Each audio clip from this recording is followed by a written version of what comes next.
Hello, Rama Rama Pupoda. Hope all are in good health, feeling peaceful, relaxed, and always happy. Now let's go into the chapter 3. Fine joke indeed. It was by now about 4 o'clock in the afternoon, and they were on the sands facing the roaring sea. As Ramdas looked around, his eyes rested on the hill close by, projecting into the sea. Turning to Ramcharandas, he said, Ram, let us go up that hill and see if we can find a place to spend the night. From the top of the hill, we can also have a fine view of the sea and land. Ramcharandas agreeing, they walked in the direction of the hill. They had to wade through the waves on the shore. The waters were not deep. They reached the landing and climbed up a slope and came upon a small reservoir of water, the supply of which was kept constant by a never failing spring. They drank at the spout the cool and sweet water and proceeded further up. Here was a small temple of a Devi. They were told by the pujari that the spring and the tank went by the name Rama Tirtha. They proceeded past the spring, higher still, Ramdas leading the way. A few yards further progress brought them on the top of the hill, which was a vast, undulating plateau. At a distance of about a furlong from where they stood, they descried on the highest level an oblong, solid structure of stone. Ramdas silently tramped on towards it, closely followed by Ramcharandas. When they reached the structure, they found that it was cut out of one solid mass of rock.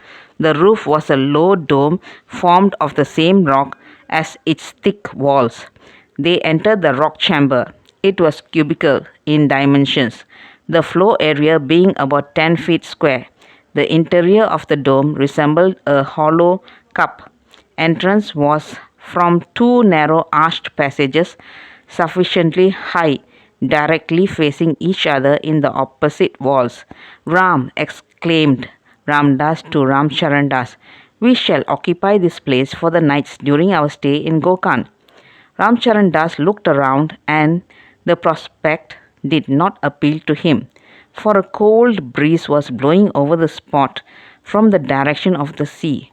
Cold will be extreme here in the night, he remarked. We are out to bear sufferings in the name of God, put in Ramdas. At least that is the secret of Ramdas' life. Let us cheerfully face the situation in which God has chosen to place us. He kept silent, which meant half consent. After a time, he suggested, Swamiji, to provide against the cold, let us at least have a fire. There is a little way off down on the slope, a grove of trees.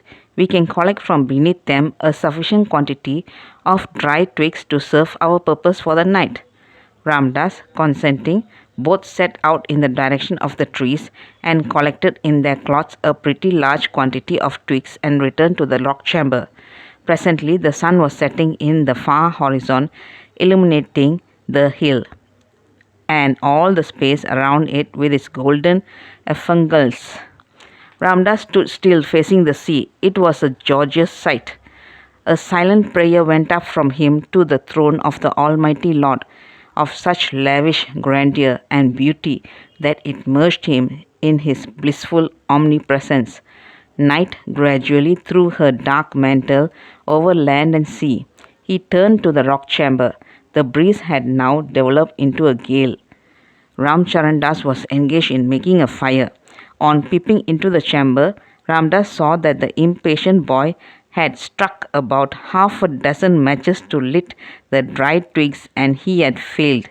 The strong breeze which blew into the chamber would not permit of a fire. Even the twigs were swept away by the wind. The cold had also increased. Ramcharandas was not to be easily foiled. He struck match after match, fighting at the same time to keep the twigs in their place, but all to no avail. He threw the empty matchbox down in utter disgust, and turning to Ramdas, with a face completely devoid of cheer, cried vehemently, Swamiji, no fire for the night. The gale had now developed into a hurricane. Even the cloth on the body could not be retained. The wind was icy cold. They sought refuge in one of the corners of the chamber. Even there the wind blew with all its force.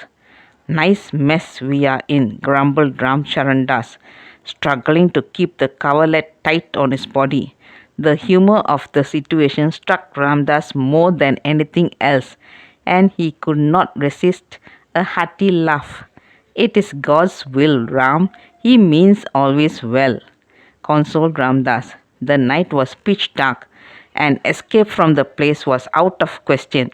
Ramcharandas, drawing deep breaths, crept towards Ramdas, and in the posture of a rabbit at feed, stuck close to him. Ram, what is the fun? Ramdas asked. Fine joke indeed, he growled.